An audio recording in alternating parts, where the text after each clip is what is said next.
Ladies and gentlemen, welcome back to another episode of the Firstclicks show here on the Firstclicks channel.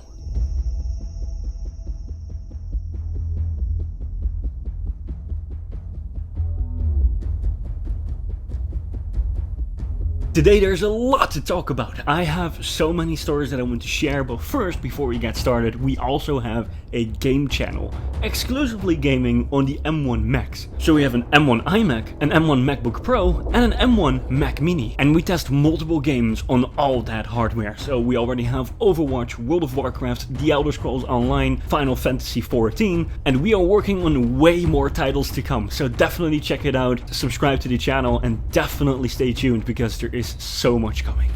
Anyways, the first story for today is coming in from iMore. Apple's App Store generates $41.5 billion in spending in the first half of 2021. Now this is obviously an insane number, and then you can see how many new jobs and companies and dreams have come true just because of this App Store. Apple's App Store is projected to generate $41.5 billion in consumer spending globally from in-app purchases, subscriptions, and premium apps and games in the first half of 2021. This is about 1.8 times the revenue generated by Google Play Store, which saw an estimated $23.4 billion in the same period. However, Google's marketplace is projected to experience more year-to-year growth than Apple's. In the first half of 2021, the App Store has grown 22.1% from about $34 billion in the first half of 2020, a little more than 7 percentage points lower than the 29.3% growth experienced during the first half of 2020 due to accelerated spending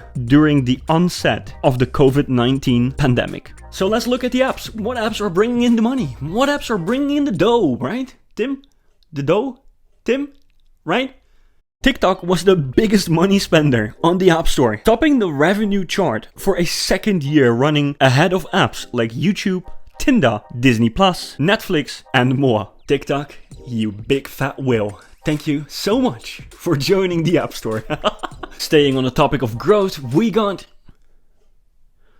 9to5Mac reporting on the latest supercycle in iPhone history. iPhone 12 crosses 100 million unit sales, marking iPhone 6-like supercycle. That's a huge number, and that's a great supercycle, especially for Apple, obviously. I mean, I'm happy with my iPhone 12, obviously I'm looking forward to the 12s as well, but I'm not a normal customer, right? I keep upgrading every single year in terms of iPhone.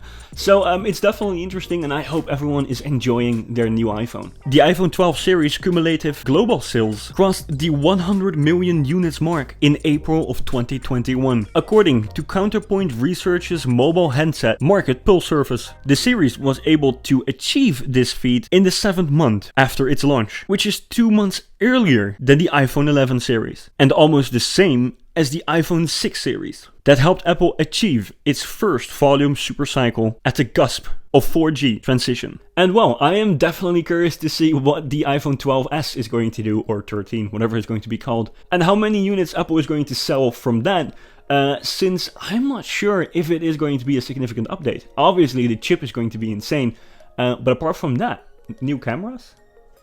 We're gonna have to wait for September.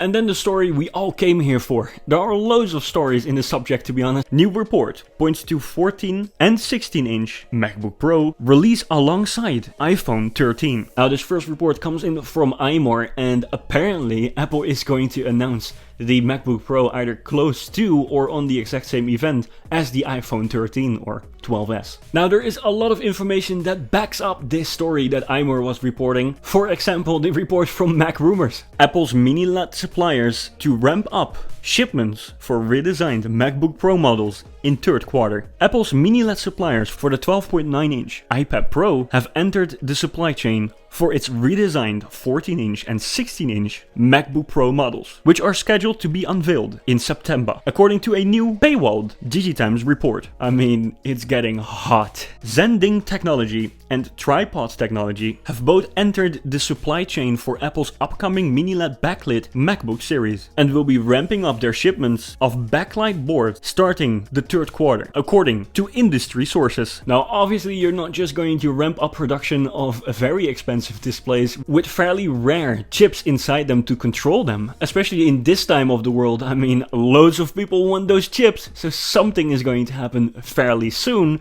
And obviously that correlates with all the predictions that Digitimes make, Mark Gurman made, and Dylan Dickey made. But there is so much more. Apple reportedly spending $200 million to improve mini LED production for upcoming 14-inch and 16-inch MacBook Pro. Oh baby, baby, baby. Apple is taking a significant step to improve production of mini LED displays for its upcoming redesigned 14-inch and 16-inch MacBook Pros by investing $200 million in purchasing new equipment for 4 brand new mini LED assembly lines, according to a paywalled report from Digitimes seen by Mac Rumors. I mean, $200 million, something juicy is coming. There are reports of people saying that the iPad Pro in 2023 is going to drop the mini LED displays, so maybe they are only going to stay in the MacBook Pro.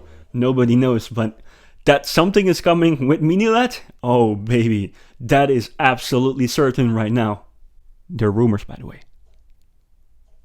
Just saying.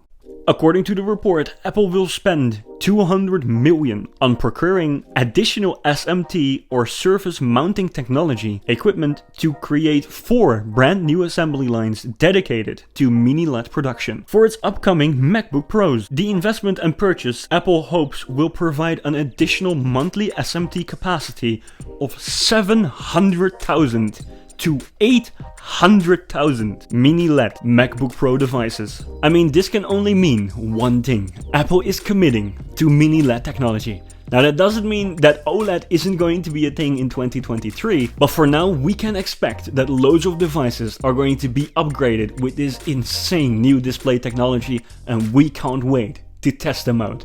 Anyways, for now, thank you guys so much for tuning in to today's news episode. And obviously you want to subscribe to the channel because there is so much more coming. We're ramping up to September, which is only 3 months away, guys. And we are going to keep you posted on every single story that comes out about Apple. And obviously, if there are any updates on these stories that we handled today, you will see it here as well on the First Click show. If you want to read any of these articles at your own tempo, at your own pace, and whenever you want in full context, definitely go to the description down below and you will find the links to today's articles waiting for you to read. For now, again, I hope you guys have a great day and I hope you guys click on.